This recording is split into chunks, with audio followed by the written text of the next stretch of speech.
Hey, everybody. Thank you so much for stopping by our podcast again today. I'm your host. My name is Tori, and this is Hannah. Say hello, Hannah. Hello. So Hannah is the individual here at TEI who does our product research and development, and she's instrumental in the success of our Makerspace and Makerspace in a Crate leasing program, which, by the way, if you're unfamiliar with our Makerspace in a Crate lease program, I highly encourage you to give us a call.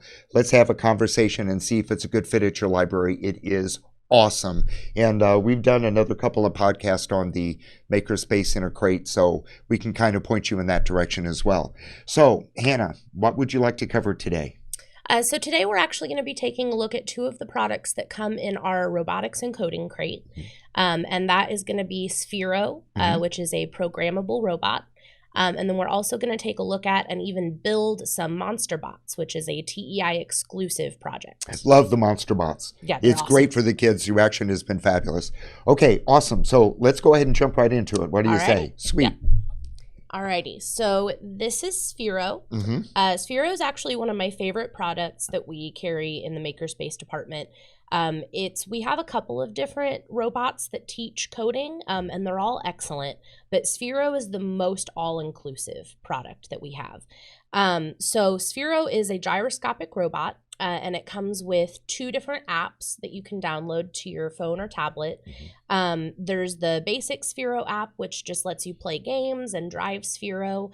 And it's actually, the app is voiced by Brett Spiner, who played Data. Yeah, right Star on. Trek Next Generation. So I personally geeked out about that just a little bit. But then there's also the Sphero EDU app. And this is the Sphero Spark Plus. This generation of Sphero is specifically meant for education. That's why it's see-through. So you can see all of its mechanisms and gears and parts and pieces, because kids love seeing the inner workings of their toys. So the Sphero EDU app pairs with Sphero to create like a classroom environment. You can, as a teacher or instructor, you can give students assignments, you can send them certain lessons to go through, you can track their progress, you can see how well they did on them, or you can just use it as an individual. You don't have to sign up in a teacher or student capacity. You can just go through the app and do the lessons to learn how to code yourself, or you can check out the projects that the community has posted to the app. And the cool part about this is that it starts you out very basic. It starts you out just drawing the path that you want Sphero to take. And then it moves you into a drag and drop style block coding language. And then from there, you can actually even learn how to code in JavaScript. Really? Yeah, it's really awesome. Okay, because I understand the drag and drop, so that would be interesting to further that knowledge. Yeah. And get into the whole writing your own coding, as it were. Yep. And it's a great teaching method. I actually didn't know anything about coding until I started testing these products. So everything that I've learned about coding, I've learned from the coding robots that we carry, and Sphero taught me the most. Right on. So I have written a program for us to go through today. It is written in our block style coding language. And so we're going to take Sphero through this program and see how it does. Okay, you ready excellent. to see what it can do? I'm ready. Let's do this. Okay. So I've got my starting point here marked with a green dot, and I aligned it this morning, so I know from doing that test run I need to go a little bit left of the green dot. First, I'm going to connect my robot using the app. So I just tapped connect, and there it shows the robot that's nearest to me. I'm going to click on it, and it will just automatically pair. So it auto syncs with whichever Sphero unit you're using. So if you have multiple Spheros at your library, then you have an opportunity to link to any individual Sphero based on proximity, correct? Correct. Okay. And you can select which one you want to link to. Okay. All right, so I'm going to set Sphero down right here next to my marker. Right on. The next thing I need to do is aim Sphero. Okay. So I've selected aim, and there's a little blue light. That's his tail light. So we're going to make sure that his rear end is pointed the right direction. Gotcha. We want his tail light pointing away from where we want him to go. Right on. All right, so I'm going to start the program that I wrote, and we're going to see how he does.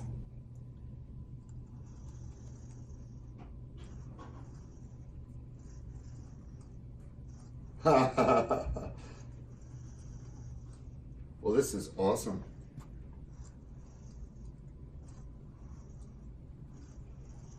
Woohoo!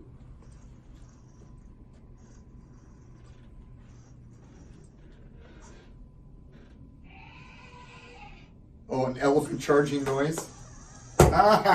Sweet. That's awesome. And all of that code was right here. So this series of steps is what Sphero just did to create that, that series of movements. Now, this is all in block style code. If I wanted to see what the JavaScript looked like for this code, I can select my menu and select JavaScript code, and that is what I actually wrote using those blocks. So the drag and drop really simplifies the whole programming process. So even the little ones, once they get the basics of it, they can handle the drag and drop coding to do their own programming as well, correct? Absolutely. Awesome. All right, and I understand that the Sphero is also airtight, so you can use it in water as well, correct? Yes, Sphero is airtight, watertight, and it floats. So you can actually put Sphero in water and drive it in water. One really cool project that I've seen schools do is that they have kids build a little boat body out of floating materials. You can then set that on top of Sphero and run Sphero in the water, so Sphero becomes the motor for the boat. Right on. And you can have boat races, you can do all kinds of cool stuff with it. Now, you told me that we're going to be painting with Sphero too. Yes, we are going to be painting. Okay, I can't wait to see how that works out. I know, I'm so excited. All right. So we have our paper set up over here in our box. Gotcha. We do that just so that it doesn't make a mess. Gotcha. All right, so I'm gonna give you 2 colors of paint, and we're just gonna kind of creatively drip them in here. Okay. And this is just a water-based paint, right? Yeah, this is just, actually, I think this is acrylic, but it is washable paint. All right, and a little bit of teal, because what is life without teal? Is that good enough? That's perfect. Okay. Sweet. It's gotta be pink heavy. All right, where did Sphero go? Did we lose Sphero? Woohoo! Okay. So I just need to connect Sphero again. My screen did go dark, so we're just gonna reconnect him really quick. Okay. Okay. So now that Sphero is connected, I'm gonna set him down in our box. Anywhere? Anywhere's fine. Okay. And we're gonna open the free range driving part of the app.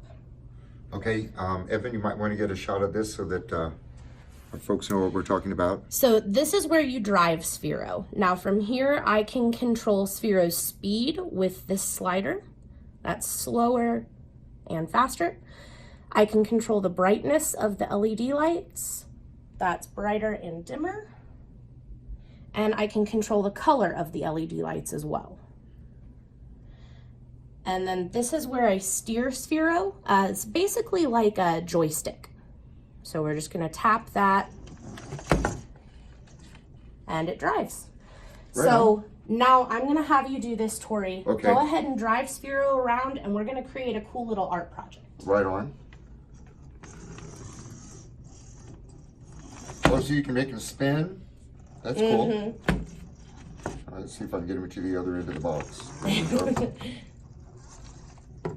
It takes a little getting used to, like any RC device. It takes some getting used to the steering, but it's very responsive. Yes, it is. Just the slightest little movement will actually make it twirl around. All right, so if I bring it out to the center a little bit, spin it around in circles. Sweet! Well, this is fun. And if you want a little bit more control, you can lower the speed. Right on, here's the speed here. Yep. All righty. Just tap it and bring it over. Gotcha. Oh yeah, that's a lot easier to manipulate when it's a little slower like that. Awesome. All right, and then we can just take these out and let them dry and then sell them to the Louvre. Yes. Sweet. All right, and again, age range on this, you can start all the way through pre-K with supervision, right? I've seen kids as young as 4 and 5 coding Sphero Okay. in a classroom setting. Right on. And it definitely takes some supervision. But I would say that an 8-year-old would be adept enough, especially an 8-year-old who's familiar with smartphone technology, Right. would definitely be adept enough to get started with the Sphero lessons. Right on. And of course, we can take this out and wash all the paint and everything off because it's all watertight. Yeah. Awesome. All right, so that's a simple demo of the Sphero. You want to move on to the next product? Yeah, absolutely. Bristlepots? Yep. Okay, right on. Let's do our Monsterbots. Monsterbots.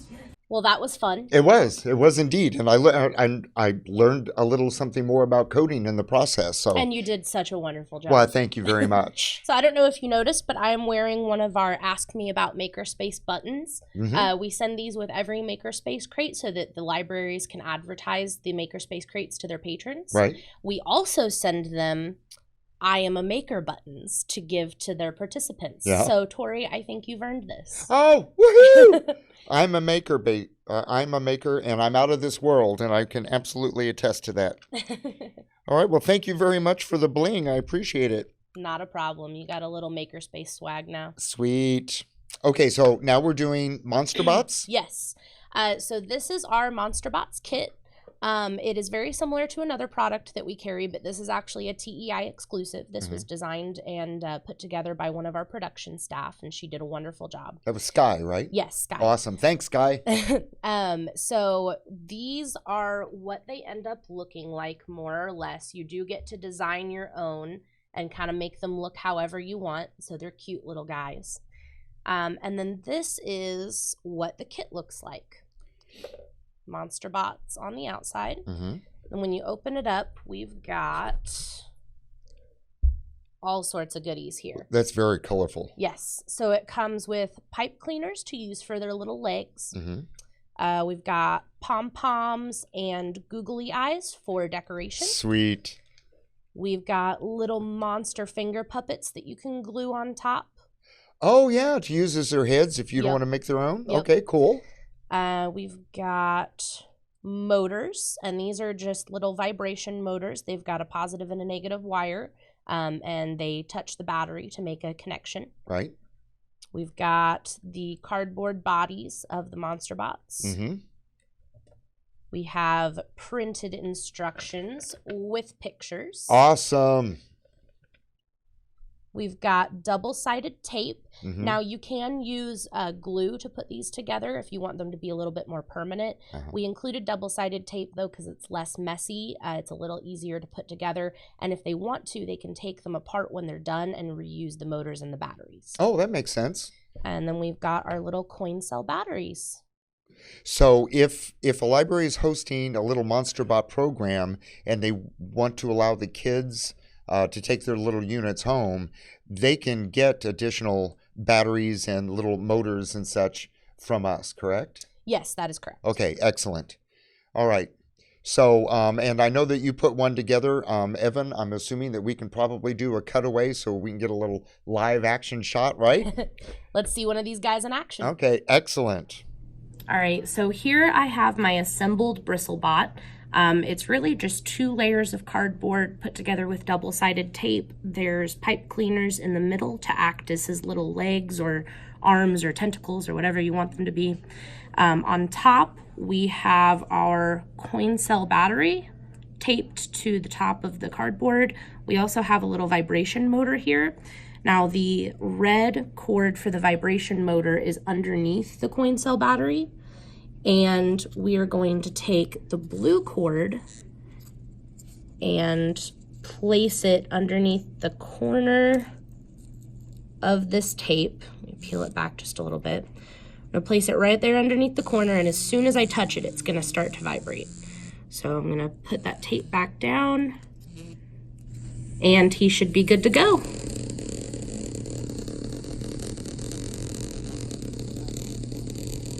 It's like finger painting, but with electronics. Seriously, we've had a good experience here with you all today, and we hope that you have also learned a little something as well. As you can see, the products that are included in the crate are appropriate for a wide age range. And again, if you're not familiar with our Makerspace in a Crate leasing program, please do give us a call. Let's have a conversation. No sales pitch, all right? Just call us. Let's have a conversation and see if it might be a good fit for you. And our number is 800-850-1701, or you can always email us at podcast@TEI Landmark Audio. Thank you so much for joining me today, Hannah, and I'm looking forward to the next session that we do because we're going to do another one with a couple of other products in another crate, right? I'm very excited about those. Woohoo! All right, life goes on in a great kind of way. We appreciate you spending some time with us.